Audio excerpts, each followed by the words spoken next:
आणि आता दिवसभरातल्या मोठ्या राजकीय टॉप 9 बातम्या। अजित पवारांच्या नाशिक दौऱ्याआधी राष्ट्रवादी भवनासमोरील बॅनर चर्चेत। भुजबळांना मंत्रिमंडळात स्थान द्या। नाशिकमध्ये राष्ट्रवादी युवक काँग्रेसचे बॅनर आहेत। दरम्यान हेलिकॉप्टरमध्ये तांत्रिक बिघाड झाल्यानं अजित पवारांचा नाशिक दौरा रद्द झाला। कार्यकर्त्यांच्या भावना असतात, मात्र त्याचा काही परिणाम होईल असं वाटत नाही। मंत्रिपदाबाबत शेवटी पक्षच निर्णय घेईल। नाशिकमधील मंत्रिपदाच्या बॅनरबाजीवर छगन भुजबळांचं वक्तव्य। कार्यकर्त्यांची काही इच्छा असते, अनेक कार्यकर्ते काय डायरेक्ट जाऊन बोलू शकत नाहीत, अशा त्यांनी लावलं असेल आमच्या प्रेमापोटी का, परंतु त्याचा काही फारसा काही परिणाम होतो अशातला भाग नाही।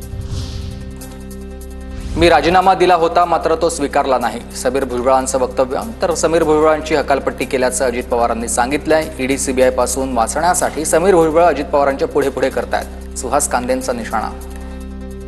उपमुख्यमंत्री एकनाथ शिंदे साहेबांकडे मी त्यावेळेस तक्रार केली होती। त्यावेळेस माझ्या समोर अजितदादांना त्यांनी विचारलं होतं। अजितदादांनी आम्हाला असं सांगितलं होतं की मी त्याची पक्षामधून हकालपट्टी केलेली आहे, त्यांनी दिलेले राजीनामे स्वीकारलेले आहेत। जे विरोधात उभे होते त्यांना स्वीकारण्याची कुठलीही महायुतीमध्ये पॉलिसी ठरलेली नाही। माजी आमदार संग्राम थोपटेंची पक्षाला सोडचिठ्ठी। काँग्रेस सोडण्याची वेळ काँग्रेसनंच आणली। 22 तारखेला भाजपात प्रवेश करणार असल्याची थोपटेंची माहिती। मी येणाऱ्या 22 तारखेला मंगळवारी मुंबईच्या प्रदेश कार्यालयात भारतीय जनता पार्टीच्या प्रदेश कार्यालयामध्ये त्या ठिकाणी माझा प्रवेश मी घेणार आहे।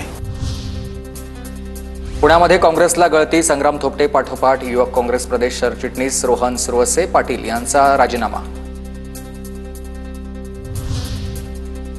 अंबेजोगाईत रणजित कासलेंविरोधात आणखी एक गुन्हा दाखल। आईच्या उपचारासाठी म्हणून व्यावसायिकाकडून 6 लाख कासलेंनी घेतले।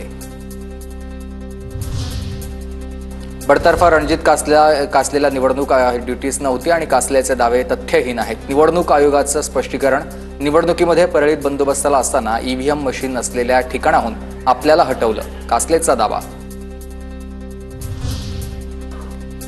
जुगार खेळतो, गोव्यातून दारू आणतो। बिडवलकर हत्या प्रकरणातला आरोपी सिद्धेश शिरसाटचा व्हिडिओ। वैभव नायकांकडून ट्विट।